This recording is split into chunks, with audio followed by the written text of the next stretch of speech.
Februari 2026. Kota Belgorod, Rusia, sedang membeku. Bukan hanya karena musim dingin yang turun hingga minus 20 derajat Celcius, tapi karena listrik padam, pemanas mati, dan air berhenti mengalir di puluhan ribu rumah. Di luar, salju turun seperti biasa. Di dalam rumah, warga duduk berlapis jaket, menyalakan lilin, dan menunggu kabar apakah malam ini mereka harus mengungsi atau tetap bertahan. Pembangkit listrik utama kota ini hancur terkena serangan. Gardu-gardu listrik rusak. Jaringan pipa pemanas terpaksa dikosongkan agar tidak pecah di tengah suhu ekstrem. Sekitar 80.000 orang kini tinggal di bangunan tanpa pemanas. Anak-anak, lansia, keluarga muda. Mereka semua berbagi satu ruangan, berdekatan, berbagi kehangatan dari kompor darurat. Sekolah-sekolah tutup, klinik beroperasi terbatas, jalan-jalan rusak bukan karena usia, tapi karena puing-puing. Pemerintah menyebut situasi ini hampir seperti bencana. Evakuasi dilakukan untuk yang paling rentan, tapi tidak semua mau pergi. Rumah adalah rumah, meski dingin, meski gelap, meski bom bisa jatuh kapan saja.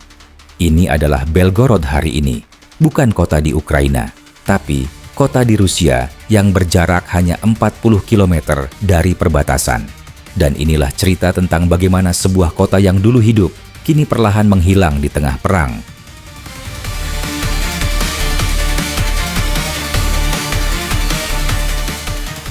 Untuk memahami apa yang hilang, kita harus melihat dulu seperti apa Belgorod sebelum semua ini terjadi. Belgorod adalah kota di Rusia Barat Daya. Posisinya persis di perbatasan dengan Ukraina. Jaraknya hanya sekitar 40 km. Secara geografis, ia adalah pintu gerbang antara Rusia dan Ukraina. Sebelum perang, kota ini adalah salah satu pusat pertumbuhan di wilayah Rusia bagian barat. Dari sisi industri, Belgorod dikenal sebagai pusat produksi mesin, bahan bangunan, dan makanan.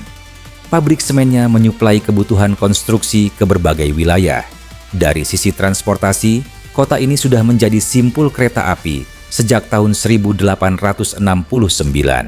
Jalur kereta Kursk-Kharkov melewati Belgorod, membuat perdagangan dan mobilitas warga berjalan lancar.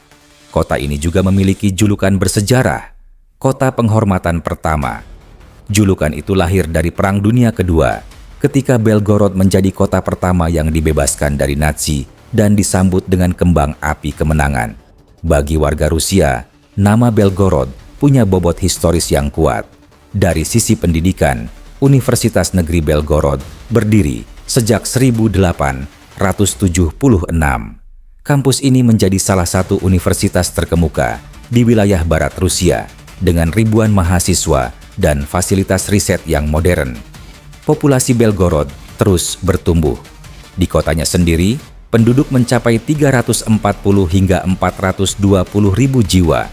Di seluruh wilayah Belgorod, totalnya mencapai 1,5 juta jiwa. Mereka adalah pekerja pabrik, dosen universitas, pedagang pasar, pensiunan, dan anak-anak sekolah. Belgorod bukan kota militer. Tidak ada pangkalan besar di tengah kota. Yang ada adalah apartemen, sekolah, gereja, dan taman tempat warga menghabiskan akhir pekan. Kota yang normal. Kota yang hidup.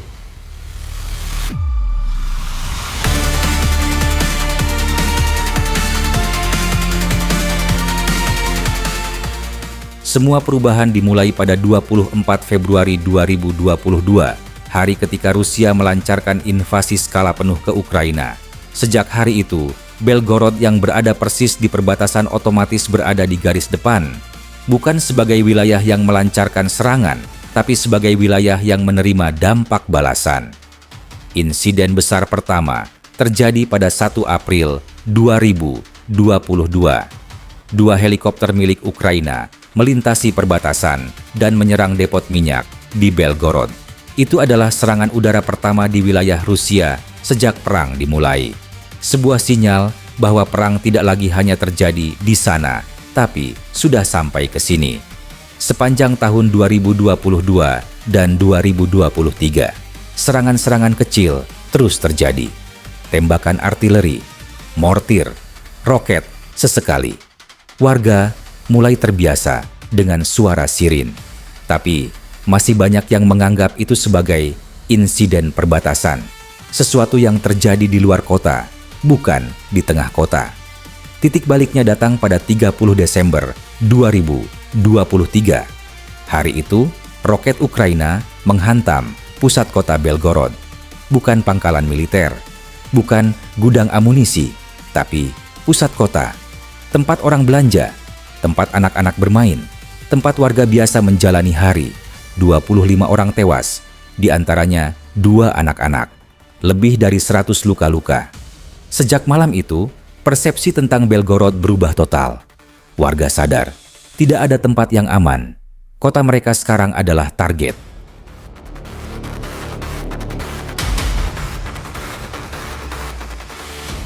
Tahun 2024 menjadi fase eskalasi besar. Serangan tidak lagi hanya dari udara.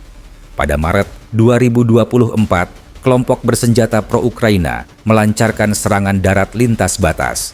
Untuk pertama kalinya, pertempuran darat benar-benar terjadi di wilayah Rusia. Warga di desa-desa perbatasan mendengar suara tembakan dari jarak dekat. Serangan udara juga makin intensif. Hampir setiap hari, drone dan rudal berdatangan. Targetnya meluas, infrastruktur energi, gardu listrik, depot bahan bakar. Dan yang membuat situasi makin sulit, puing-puing rudal pertahanan udara Rusia sendiri kadang jatuh dan merusak pemukiman. Pada 13 Agustus 2024, Gubernur Belgorod, Vyacheslav Gladkov, mengumumkan keadaan darurat di seluruh wilayah. Pengumuman itu bukan formalitas. Ini adalah pengakuan resmi bahwa pemerintah tidak bisa menjamin keselamatan warganya, bahwa serangan sudah terlalu sering dan terlalu intensif untuk dianggap sebagai insiden biasa. Status darurat itu memberi wewenang lebih kepada otoritas lokal untuk melakukan evakuasi, merelokasi warga, dan mengerahkan sumber daya darurat. Tapi, di saat yang sama, itu juga menjadi pengakuan pahit. Keadaan sudah di luar kendali normal. Sepanjang tahun 2025, situasi tidak membaik. Serangan terus terjadi. Target beralih ke infrastruktur energi. Ukraina menyebut ini sebagai respons atas serangan Rusia terhadap infrastruktur serupa di wilayah mereka. Belgorod bagi mereka adalah target yang sah karena digunakan sebagai titik logistik militer Rusia. Bagi warga Belgorod, alasan itu tidak relevan. Yang mereka rasakan hanya dingin, gelap, dan takut. Informasi ini berasal dari sumber laporan terbuka dan media internasional. Situasi di lapangan dapat berubah sewaktu-waktu, dan klaim dari setiap pihak belum tentu dapat diverifikasi secara bersamaan.